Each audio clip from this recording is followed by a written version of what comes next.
Cátedra Mundo Árabe e Islámico, Universidad de Lanús. Y lo tenemos al querido Ali, que es docente, muchos años trabajando en dicho lugar y además dejándole a sus alumnos un legado, que puedan entender la historia.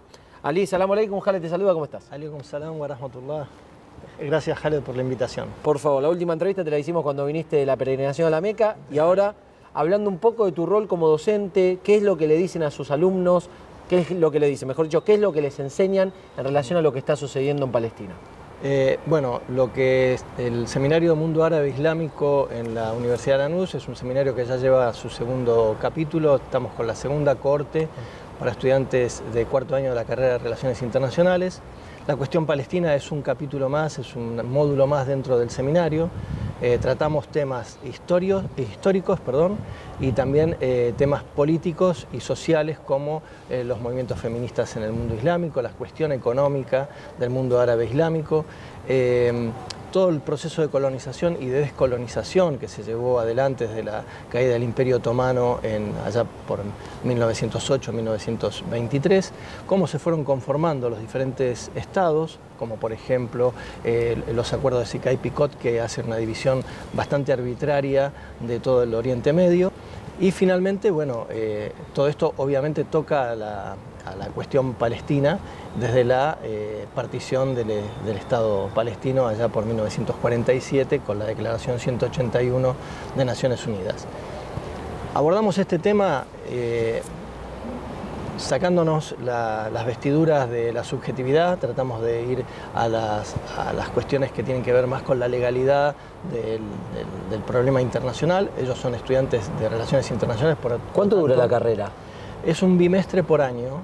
Pero ¿cuarto año? Cuarto año, y es un seminario optativo dentro de la carrera de Relaciones Internacionales. Es optativo, bien. Es optativo. ¿Y llegan con mucha desinformación los alumnos? Digo, Con cuarto bastante, año, con bastante, si estudian Relaciones Internacionales, podemos entender que pueden entender del tema, sí, o hay mucha desinformación. Con bastante desinformación, de hecho en muchos casos no conocen cuáles son los países que integran la Liga de los Estados Árabes, qué diferencia hay entre decir árabe y decir islámico.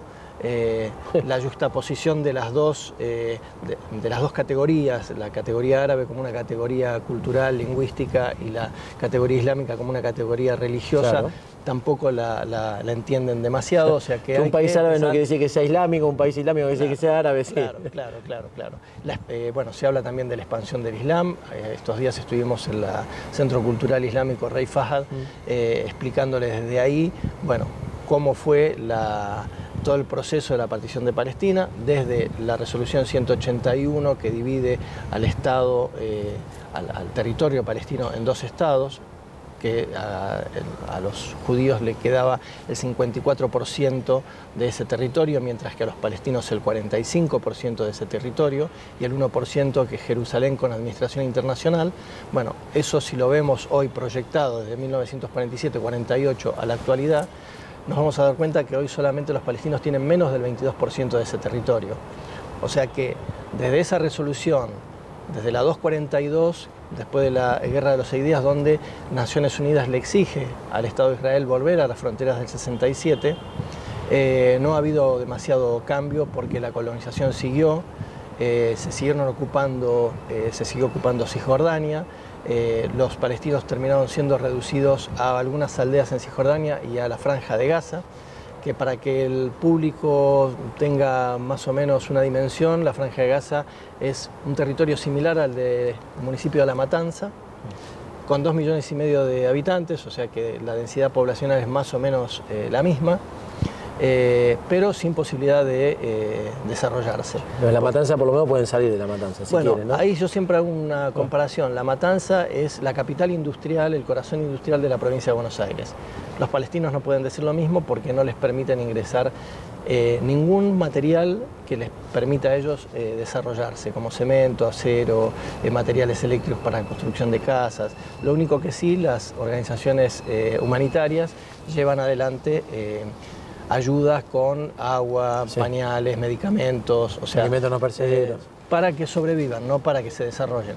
¿Y cómo es ser docente justamente cuando hay un conflicto o una situación tan lamentable como la que estamos viviendo? Bueno, hay una doble sensación. Sí, ¿cómo encarás, Por no? un lado, uno dice, bueno, tengo la oportunidad para explicar con más detalles el conflicto. Por otro lado, es doloroso porque las muertes nos duelen a todos. Totalmente. De un lado y del otro, ¿no? Sí. Las muertes de civiles, de niños, niñas, jóvenes, ancianos, tanto del lado israelí como del lado palestino. Porque este conflicto tiene apenas 75 años.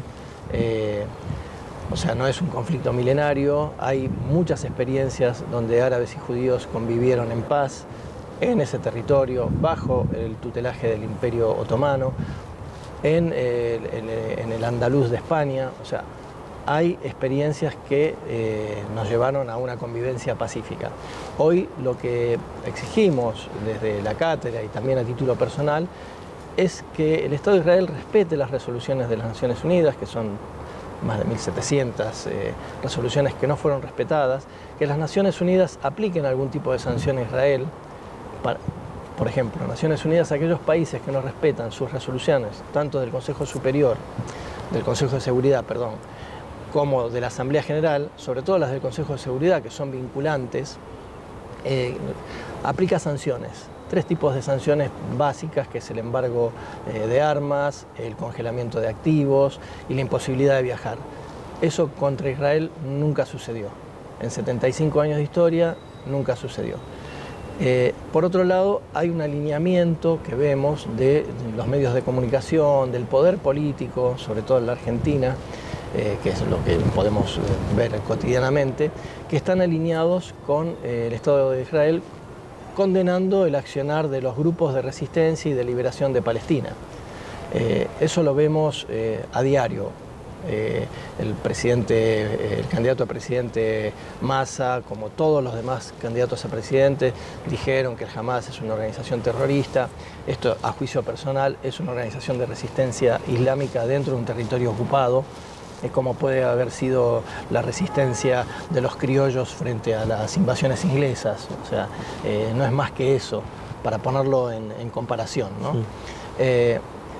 Entonces, que no se respeten las resoluciones de Naciones Unidas, no se respete el derecho internacional que recae sobre el Estado de Israel, que haya una clase política, el poder judicial, el poder legislativo, los partidos políticos, la mayoría de ellos, que hoy se alinean detrás de Israel condenando a un pueblo que no tiene ni ejército, no tiene ni marina, no tiene ni aviación, que se está enfrentando hoy a una potencia como es Israel, una potencia bélica que tiene las 3 fuerzas y más fuerzas de seguridad y servicios de inteligencia súper activos.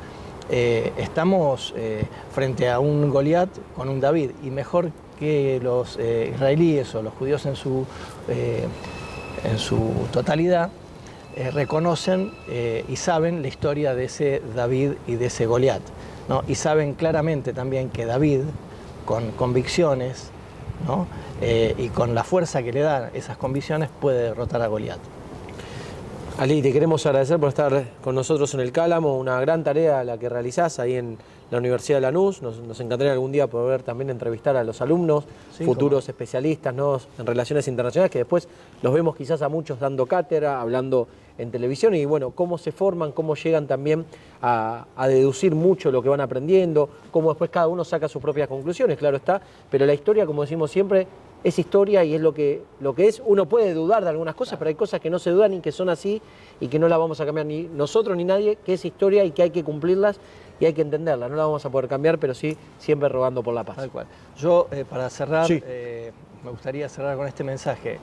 No quiero contar más muertos ni de un lado ni del otro. Me parece que eso es hasta obsceno y pornográfico, lo que están haciendo hoy los medios de comunicación, porque ninguno de ellos al unísono, sabemos que están todos coacheados con el mismo libreto a la hora de entrevistar a cualquier palestino, cualquier embajador palestino.